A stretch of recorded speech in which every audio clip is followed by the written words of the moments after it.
नमस्कार, मी राज आणि शेतीराज यूट्यूब चॅनलमध्ये आपलं स्वागत आहे. तर मित्रांनो, बरेच दिवसापासून ब्लॉग ये जाच करताय, त्यामुळे जास्त ब्लॉग येत नाही, जास्त ब्लॉग जात पण नाही. तर मित्रांनो, तुम्हाला माहीतच आहे, आपण ह्या पृथ्वी तलावर काही दिवसांचेच पाहुणे आहोत. त्यासाठी लोक काय करतात,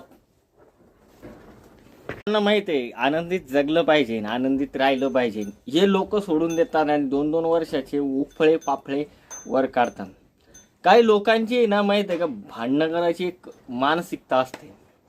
मानसिकता म्हणजे ती एक सवय असते, ती आपण बदलण्याचा काळ जो राहतो तो 21, 22, 23 किंवा 18 वर्षापुढून पुढे जर तो बदलला तर ठीक झालं. कारण 18 वर्षां माणूस पूर्ण आपला कायद्यानुसार याच्यामध्ये येऊन जातो आणि त्यामुळे त्याला ती बदलाची सवय नसते, तर तो कायम स्वरूपी बदलू शकत नाही. कारण काय राहतं मित्रांनो, कारण जी गोष्ट घडून गेली, ती गोष्ट घडून गेल्यानंतर तिच्यावर व्यक्त होण्यापेक्षा आपण पुढे काय नवीन करू शकतो याला महत्त्व दिलं पाहिजे. परंतु काही लोकांचं काय राहतं, मानसिकता तीच असते की असं झालं, तसं झालं, ते झालं. पण त्यांना माहीत नाही का की आपण काही काळापुरतंच आपण ह्या पृथ्वी तलावर आलेलो आहे. आपलं मित्रांनो वाढत गेलेलो आहे, पण त्यानंतर आपण याच्यात लक्ष दिलंय का आपलं वयसुद्धा हे कमी कमी होत गेलेलं आहे.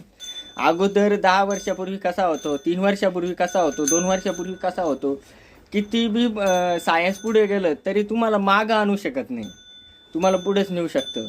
तर मागचं सोडून देण्यापेक्षा जर सायन्स जर आपल्याला मागच्या गोष्टी आपल्याला गेलेले वय मागं आणू शकत नाही, तर पुढे जाण्यापेक्षा आपल्याला सायन्स रोखू शकत नाही. तर मग काही लोक मागचेच का आळ्या पिळ्या घालून राहतात, हा प्रश्न सगळ्यात मोठा आहे. आणि त्याचा विचार करून मी हा एक ब्लॉग बनवलेला आहे. काही लोक खूप अवघड आहे हे, आणि काही लोकांचा कार्यक्रम सध्या अवघडच आहे.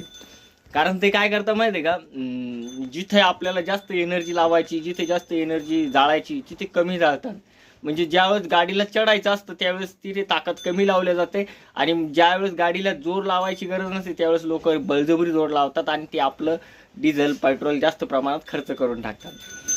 खूप कळीचा मुद्दा आहे. तर आपण म्हणलं चला एक ब्लॉग बनव यावर. काय राहतं, काही लोकांची मानसिकता बदलण्याची नाही. कारण काय माहिती, गैरसमज हा मोठा असतो. गैरसमजामुळे चांगल्या चांगल्यांचे खिसे खाली होतात, चांगल्या चांगल्याचे घरं खाली होतात, चांगल्या चांगल्याचे मन खराब होतात, चांगल्या चांगल्यांचे होतात.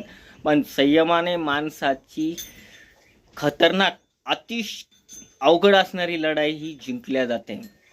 याचं कारण हेच आहे, संयम. संयम बाळगला तर चांगले चांगले सिंह, वाघ ही त्या पद्धतीने शिकार करतात, हे विसरू नका.